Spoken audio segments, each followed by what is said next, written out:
So we've spent a lot of time building what we believe is a very inclusive interview process. A lot of companies usually start off with um, a number of interviews where it's all about understanding the experience of the candidate before they actually reach the exercise portion, if there's an exercise portion of their interview process. I found that really odd because I've interviewed a number of candidates in the last 10 years, and I found sometimes, candidate with 2 years of experience actually performs better from a skills perspective than somebody with 8 years. So what we've done here is that the interview process is actually skill based.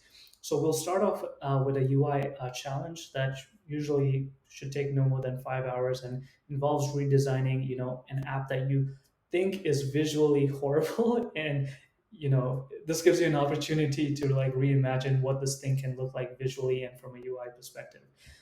And that really helps us understand your visual range as a designer. The second part of the interview process is a UX challenge. And what I love about this UX challenge is that it gives you an opportunity to see what it is to work with me before you actually sign the offer. I'm sure there have been situations where, as a designer, you've gone through like five, seven, eight interviews, you start working, and then 3 months later, you've realized, oh, we've made a huge mistake. So rather than going through all that pain, we have a 2 hour UX challenge where we present, I think half an hour before the interview starts, a very ambiguous problem.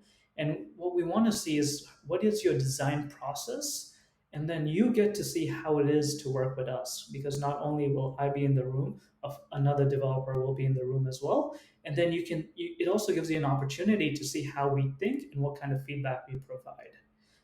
I've heard a lot of amazing feedback from this process just because it gives the designer a better understanding of how it is to work together before an actual offer is signed.